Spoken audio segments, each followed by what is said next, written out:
Okay, so today we're going to break down my hideous form. I found this really cool video of Gannon, which you can see here on the bottom left, from three different views. This is your standard side view. This is a view from behind, and then there's actually even a top view. So I went out and forced Madeline to videotape me from different angles. For this one, the top view, she's literally standing on top of our little playground out back, holding her arm out. I don't know if you can see that, but like holding her arm over the edge, pointed down at me to try to get it. So it's not perfect, but I'll play it through once so you can see. So basically, these are Gannon's three views, and here are my three views lined up pretty perfectly in terms of where it starts and where it ends. So I'll play it through. Pretty cool. My stomach is so fat. Oh, look at that. It's so fat. And there it is. These are the videos over here on the left. On the right, I'm screen capturing things at different points, and I'm going to draw lines and do all the markups over here because I don't know how to do it. I don't think there is a way to do it on QuickTime Player. So let's focus on Gannon because Gannon's what matters. Gannon's throwing a 450-foot hyzer. I am trying to throw a hyzer as well. Not as pronounced as him as you see when he pulls through, but that's because he can get his disc to flip up a lot more than mine. That changes a little bit of the angle of the disc right around the release. But what we'll do is we'll just start going through super slow. And so here starts the cross step. The one thing that I'll notice here as we start the cross step is you'll notice I have the disc out in front aligned with my front knee. You can see it right here. This is something that Yuli taught me, is to kind of follow your knee when you, and it actually starts in the regulator step back here as well. If I actually rewind it, I don't do it. Well, it doesn't matter. You can't see it in the regulator step. But basically, you can see that it stays over my knee here. And then as I move forward, it kind of stays over my knee until I kind of start to reach back right there. So I'm going to keep doing that. But if you look, it's interesting that right here as my cross step hits, Gannon's already kind of loaded back here. He has a second hand on the disc too, which is interesting. Paul McBeth used to do that, and then he hated it so much that he started tucking his hand behind his back so that he wouldn't interfere with the disc. He didn't like touching the disc. He didn't realize he was doing it, but you can see Gannon's doing it here. This is from 2 years ago with Gannon. I don't know if he still does this. Maybe 3 years ago, actually, from when the video was. This is the only video I could find like this. It was really cool. This company that did this three-way video is now out of business or stopped posting videos like 2 years ago. So, but anyway, so other than that, I don't see too much right here. His cross step, look at the distance he gets here. In the distance I get.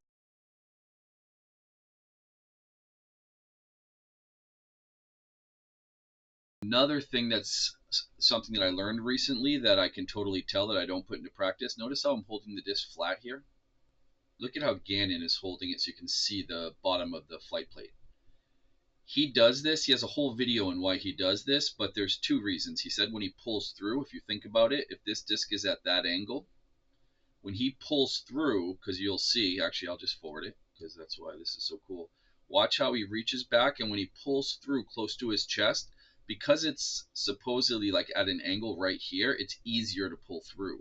Whereas if you look at mine and look at, see, he's got this angle and his body's kind of bent over to throw a hyzer. I'm standing more straight up, which I can tell you right now is something I already got to work on. This is terrible. Oh, look at that stomach. It's, ugh.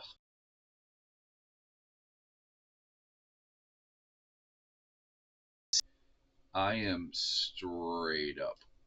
Perfect. Look at that. Gannon is at an angle.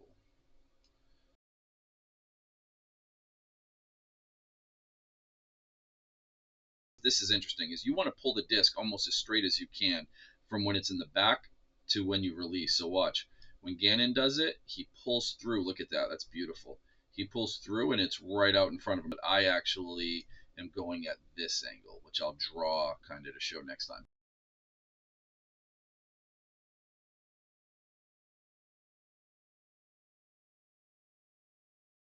My arm is not completely straight. Look at Gannon's. Boom. Perfect. Look at mine. It's more like down to here. And then, how do I, oh my God. Ugh. I don't know. Let me try that again. That's pretty fucking pathetic. Ready? I'm going to draw the whole thing, and then I'm going to drag. Hey, look at that.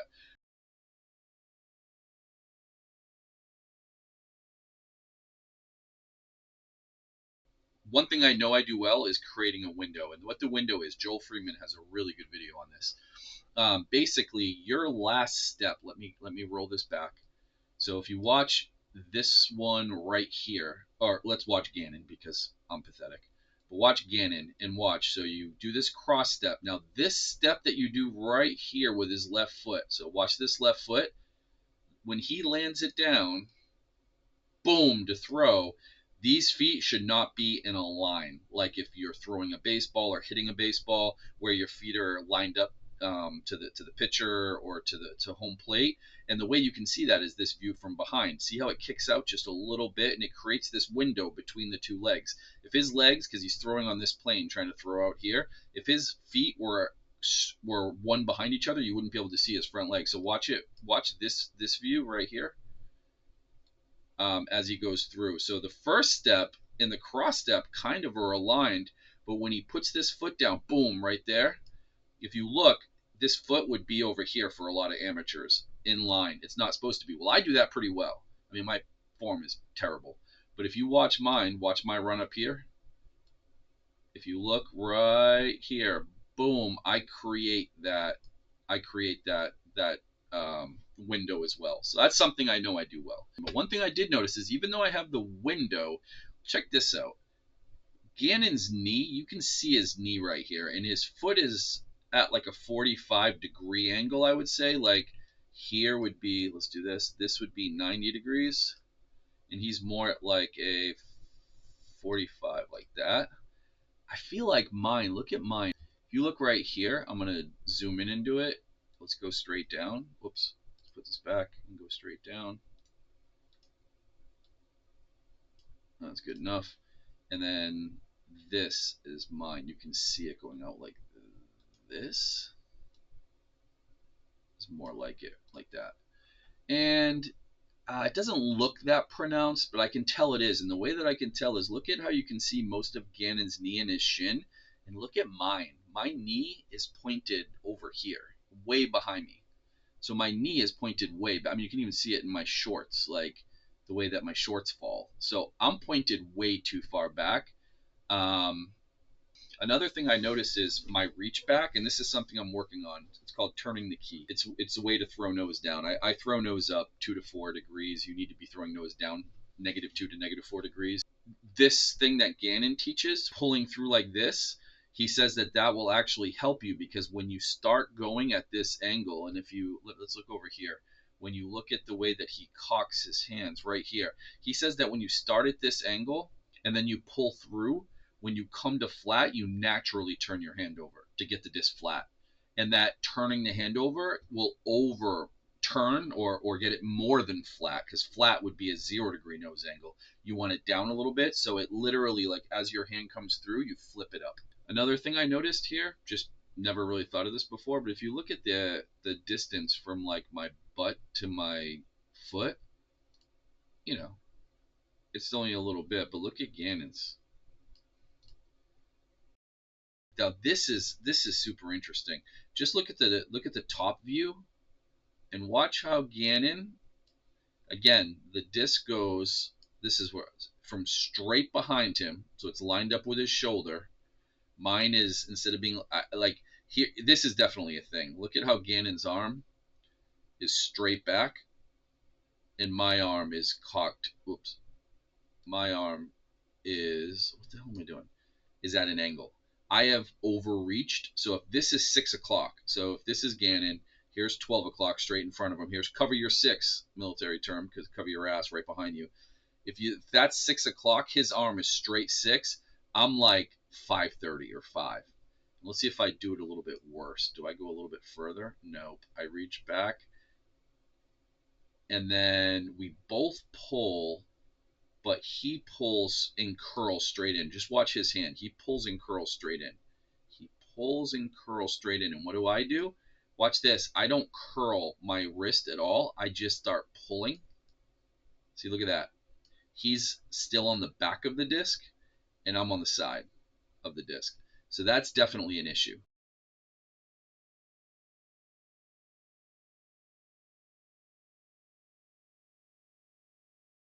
Now, if I keep pulling, this is where it gets crazy. So look how quickly we both started our pull at exactly the same time. Pull. And look how quickly he gets into the power pocket. He's there right now. He's in the power pocket. I'm still right here. Now, this is just arm speed. He pulls through quicker than me, let's say. He goes through his back reach to here. And look at how now his elbow's out in front while his shoulders are still square. You can see that he stays when the disc is in his chest, his shoulders are square as he's pulling through. And then this is my screen capture. You can tell when the disc is about in the same place, my head is forward, which again, my head being forward and his head being back, that's something that's pretty interesting. Again, you can see it here. I'm looking at my target. He's still looking backwards as he's pulling through. I have the disc in my chest. He has it in his chest. From behind, it looks pretty similar in his chest and in my chest, but totally different when you look at this versus this.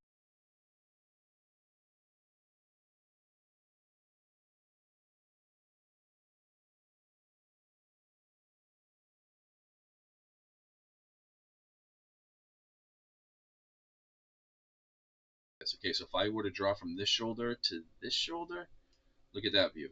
So here's Gannon, here I am with the disc. So what this means is that I'm bracing on the front leg, and then I'm opening up my chest and my waist towards the basket before I even have the disc, or as I get the disc to my chest. Gannon is keeping his whole body, instead of uncoiling and as much as I am, he's keeping his body pretty parallel to the target, while he's in his power pocket.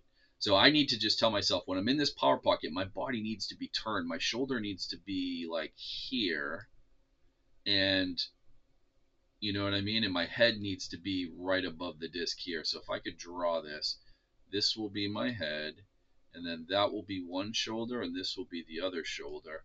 And then the line between it will look like that. So that's what I need to do. So if you look at Gannon, you got this with a nice elbow out, and then this should be me and with my elbow out.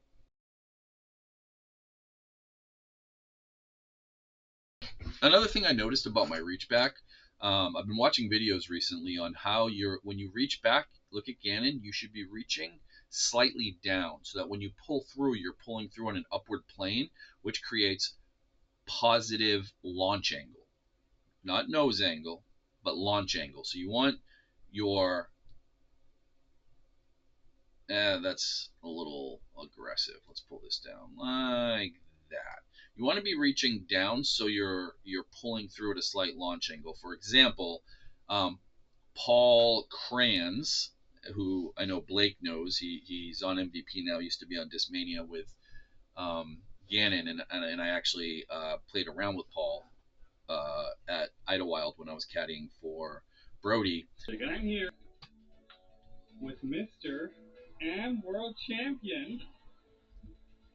That's kind of a big deal nowadays. Paul Kranz said that his nose angle is negative 2.8. That's the number he hits pretty consistently, but his launch angle is 15 to 18. So you want, and again, what does launch angle mean? Let's draw another line. If this is completely, wait, what? Right here. If this is completely straight across, terrible. That's pretty good. That's completely straight. Actually, that looks a little bit low when I'm anal.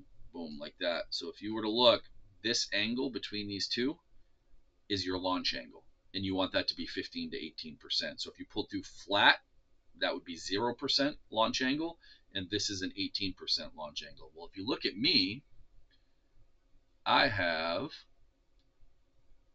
pretty straight. It looks like it's going down, but I think that's just because I'm fat and it's like an elbow thing. Like I'm not fully stretched out. I should be down here. Actually, there's a good way to do this. If I overlay this with Gannon, right, like that, that looks pretty overlaid. Actually, down a little more. There we go.